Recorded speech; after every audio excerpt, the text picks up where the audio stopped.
So for those of you joining now, my name is Stacy. I grew up vegetarian because my father learned from the yogis about the yogic diet, which didn't want to kill other living beings. My parents learned how to shift from being raised eating meat like many people and animals to learn how to not. So by the time my mom was pregnant with me, they became full vegetarian, no fish, chicken, or meat. So I've never tried it in my life, and I'm 46. You don't need the animal products to be healthy. In fact, it's healthier for most. So the yogis weren't eating the animal products and it's not just not eating animal products, the yogic diet, but it's a healthy, nutritious diet based on plants, vegetables, fruits, nuts, some whole grains, legumes, beans. And the yogis wanted to be healthy, right, from thousands of years ago.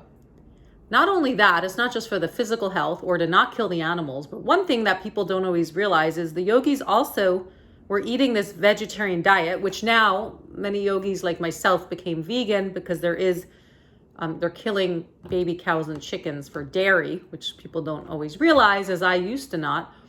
So this vegan yogic diet that doesn't kill animals, doesn't include fish or animal products. Also, why the yogis were then vegetarian is to sustain what they call sattvic, S-A-T-T-V-I-C in Sanskrit, a peaceful mind in meditation. So we know eating plant-based, vegetarian, or vegan scientifically, and research studies have shown again and again it can improve heart health, reduce cancers, heart disease. We know it can not harm living beings, not holding them captive. 99% of animals in the USA eaten are from factory farms in these cruel conditions. We know that animals are like us, have babies and want to live, so it helps the animals. We know it helps the physical human health, but how does it affect the mind? What we eat very much affects our meditation. I'm going to lead you through a 2 to 3 minute meditation in a moment to reflect on our goals. Some want to lose weight. I'm seeing in the comments here, some want to lose weight. Some want to not harm animals. Some just want to be more sustainable for the planet. That's another benefit. But the yogis wanted to create a lifestyle that their mind was not agitated by the foods that we eat. And I'm going to lead you through a meditation in a moment to start to discover this. So it's not just not eating animals, but when we eat foods that are dulling, processed foods, heavy oils, sugars, alcohol, or too stimulating, too much caffeine or other foods, it can create the mind to be more disturbed or too dull. You want to fall asleep in meditation, or even at work, you're not as energized. The food we eat can give us energy. Whole food, plant-based vegan diet gives you so much energy. I've been sprouting a lot, even more nutrients and energy. When you're sprouting, you're getting from these beans or seeds, you're getting sometimes double or triple the antioxidants or vitamin C, such as just sprouting lentils or mung beans. It's so easy, and that gives you even more than cooking it. So if you're energized, you're less likely to fall asleep in meditation, and then you can get the benefits of meditation by focusing the mind and calming the mind. There actually was Sanskrit words in Ayurveda, and they use words to explain this. They say when we meditate, we want a sattvic, like a pure, balanced mind, S-A-T-T-V-I-C, and I'm writing it in the comments. We want a sattvic mind. Raja, R-A-G-A, is like stimulating. I'm going to write it in the comments, which would be some caffeine or too much food. So if you're drinking coffee right before you meditate, it's not that you can't focus. It's you have something in you that's affecting your chemicals in your brain. So it's not just the animal product, but be mindful how you eat and how you sleep. And the other is tamas, dulling, T-A-M-M-A-S. Meats are dulling in yogic tradition. In yogic tradition, dead foods take more time to digest and process, not to mention the dead energy, right? As Yoga Master Dharma Mitra says, if you eat foods that's dead and fried, you'll feel dead and fried. It's kind of humorous, but kind of true. Even if you're not, forget even animal products. If you're eating fried food cooked in heavy oils, or meats or dairy and cheese, it's tama, dulling. You tend to feel more depleted. Hello, Chaki, you get a shout out. You love my videos. If I'm saying your name right, I see you. I'm seeing some of your comments while I'm talking. We'll all connect to answer them all. And Yosef wants to lose more. You start a vegan to lose more weight, and you have animals and pets, and you become emotionally attached, of course, and you don't like eating beef. Yeah, I mean, why? That's the other thing. It's like, as a vegetarian or vegan, it's like, it doesn't make sense to the mind of someone who loves dogs or cats, why a cow or pig is any different. It's just society and cultural often, what we deem as a pet or what's animal. But to me, they're all living beings, and to the yogis, they're all living beings. So be mindful of what you eat, too dulling, too stimulating, whether not just animal foods, but coffees, heavy oil, sugar, cheeses, the heavy dairy. See how you feel when you eat a certain way at night, the next morning, even when you meditate. Notice the difference. If I eat sugar late at night, I'm less likely to want to get out of bed early and meditate. Okay, so these are things to just start to be mindful. This lecture is about ways to keep our mind most ready for meditation. We already have challenges, stress in our life that makes the mind busy or unfocused. That's why meditation helps. And even if we don't feel peaceful or still during meditation, it can help. But often also when we meditate, it makes us more mindful of our body, of what's going on, why we have anxiety or can't sleep, or what's not aligning with our true being. And sometimes that's what we eat, not just harming animal, but maybe we feel when we meditate, I'm kind of sluggish. I don't feel like I'm a healthy weight. I ate too much. I emotionally ate. I was stress eating. And these are all things that can affect it. So Yusuf said, you've transferred, you're still trying to make the decision. It's pretty obvious to you, but I want to start being vegan. Yeah, everyone, I'm not telling everyone what to do or what's better or worse, but I know for me, never eating meat or animals or fish and then becoming vegan, my health, I can't feel better. And I've also teaching 3 years for a research-based heart disease program, and watch people who got better and shifted off diabetes and heart disease medications slowly from eating vegan and exercising and yoga. It's sometimes a lifestyle. So let's close our eyes. And John, you said you recently read about eating an apple an hour before bedtime, especially Granny Smith, will help with weight loss. Okay, interesting. Some of the yogic text says they ate at night to prepare the mind for meditation, some light fruits and things like that. So they weren't eating a heavy meal at night. So maybe it's something like that. So let's close our eyes a moment. Let's see what's going on. What's going on with our food choices? Some of us have goals. Some of us haven't thought about it much. Some of us thought about it, but we can't make the shift. I know the cravings and the habits we like are sometimes junk and sugars and chocolates and dairies or whatever people eat. So let's close our eyes. Let's get into our body and see what's going on. Okay, so close your eyes. Sit tall, whether you're in a chair or cross-legged on the floor. And just place one hand on the upper chest, one over the navel. And take a few slow, deep breaths.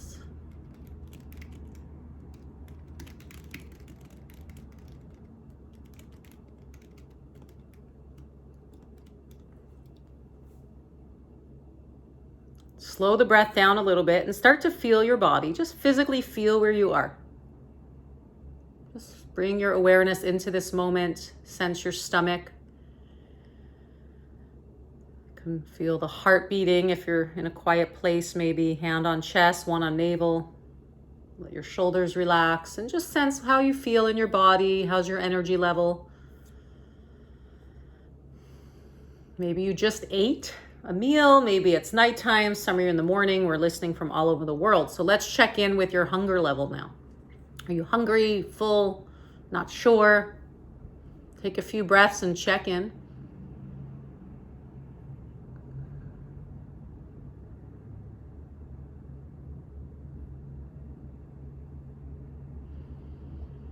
Check in now if you've been eating a certain way before you meditate. Meaning, are you eating a heavy dinner and then meditating? Are you really hungry in the morning and then meditate? Things like that. So just check in if you're trying to get a daily meditation routine. Is there also a routine of your eating? And how, just want to check in so we can become mindful how that's affecting us.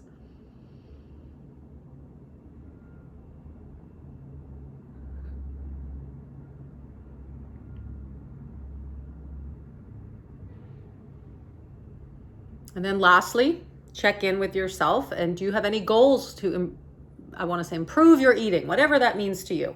Have you had any health or eating goals based on food choices, whether it's to eat more vegetables, eat less animal products, eat less fried food, less sugar, less emotional stress eating, whatever's going on for you. Do you have any goals?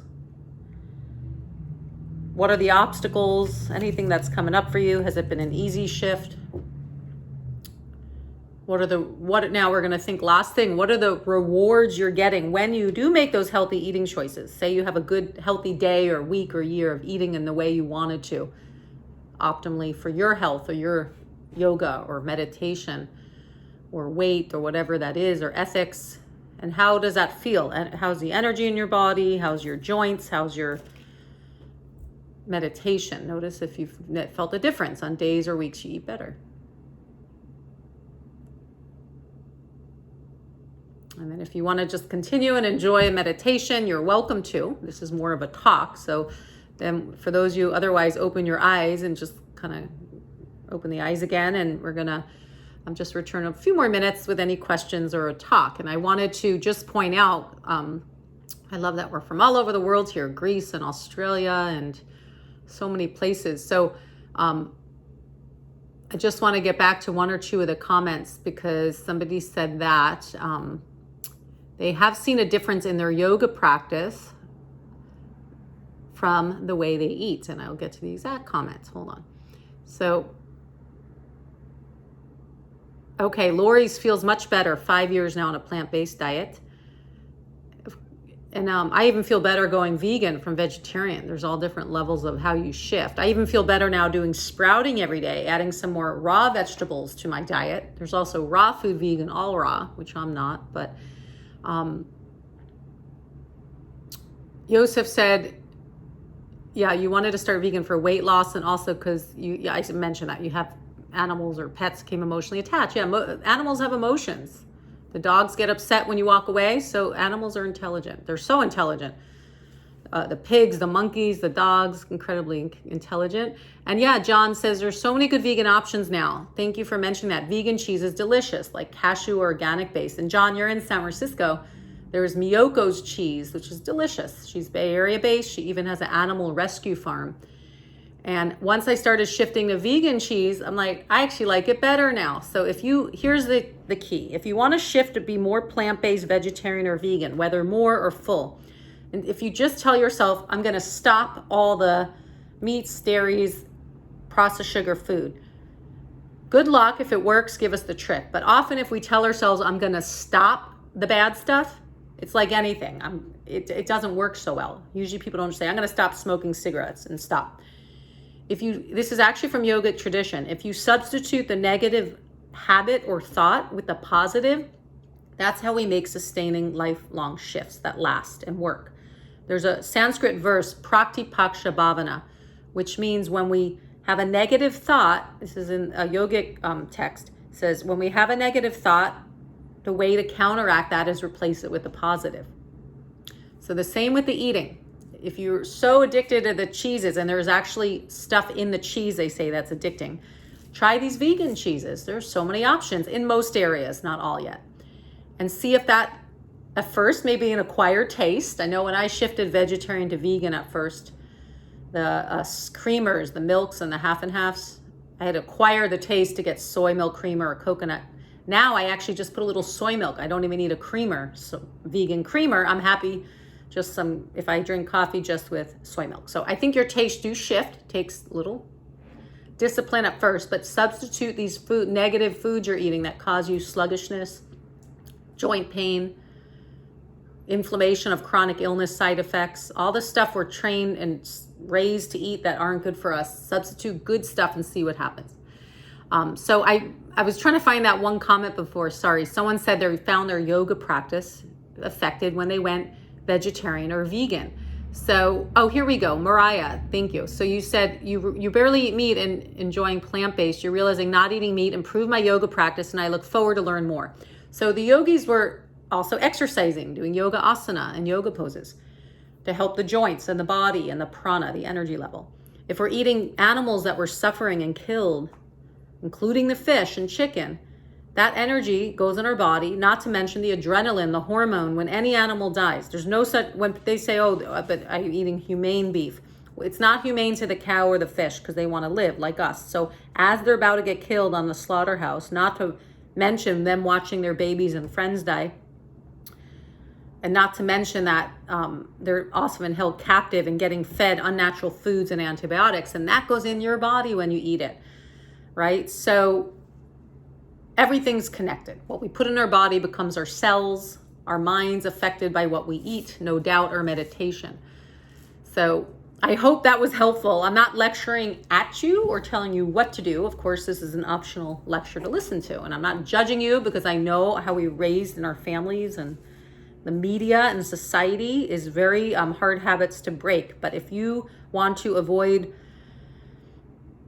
potential risks of diabetes, heart disease, and cancers, and you want to stop eating these animal souls and friends, such as fish and chicken and meat and the dairies and the eggs, add the good stuff, add the plant-based, get online. There's thousands of videos on YouTube, and I like nutrition facts for research, nutritionfacts.org. There's thousands of free vegan recipes and YouTube videos of sprouting and raw foods and how to shift. So inspire yourself any way you need, and I hope this helped. I always try to do this honestly. Number one, I want to not have animals suffer.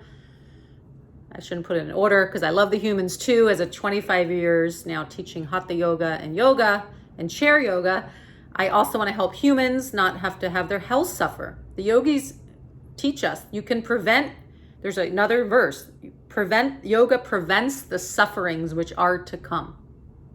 Okay, it's in Sanskrit. I'm going to type that in. Yoga prevents the sufferings which are to come. That could be your postures, your yoga, asana, and exercise. We know that prevents disease by exercising and can even prevent maybe forms of dementia and other problems, right? But it can also prevent the suffering of animals. It can prevent the mind being more agitated or having insomnia or more anxiety, which then can affect your workday and your family. So my number one goal, I want to help the animals, the human health. And then now in this modern age, in the last 10 or 15 years, I've watched so many documentaries and learned that really to help sustainability in the oceans and the earth is to stop eating and raising animals for food. I say a win-win-win. Thank you. Valeria, if I say your name right, says, treat your body like a garden temple and not a grave. Amen. We want to treat this human body like a temple. This is your temple. You're the only one in the whole universe in this physical body, which is why I want to do my yoga postures every day and exercise. And I want to keep teaching yoga to motivate people to keep doing their yoga and stress management and meditation, because it feels good. And when you feel good and you're healthy, you can help more people in the world and do your work here with less distraction. And also, I want to help the Mother Earth, that we're having problems on this earth, depleting its resources, wiping out our oceans from killing the bycatch, not just the fish. We're killing whales and dolphins and sea turtles, and we're even harming humans who are working in these factory farms and the fishing industries. So that's what I want to do. Win-win-win. Help the animals, help my health, help teach other people's how to be healthier, and then help people how to have a more peaceful mind, maybe in meditation, and help the earth. So I hope you enjoy this talk. I'm going to stay on if anyone has questions. And Shasta asked, what book are you reading from? My own book, my own knowledge. I'm citing some verses from Sanskrit, some yoga sutras and other verses that said yoga prevents the sufferings which are to come. I think that's in the sutras. It's in Sanskrit. I'm giving an English translation that I've just learned being a yoga teacher, studying yoga these years. And then the other verse is Praktipakshabhavata in Sanskrit. I think it's from the sutras as well. To change negative thoughts, shift it to a positive. And then I, on my own, am saying, let's do that for our food choices. If you want to create more healthy eating habits or times a day eating or what you eat, instead of just stopping the negative, what's not working, shift first, substitute for positive, and see how that helps. Well, it's great to have you all here, and have a great day. Namaste.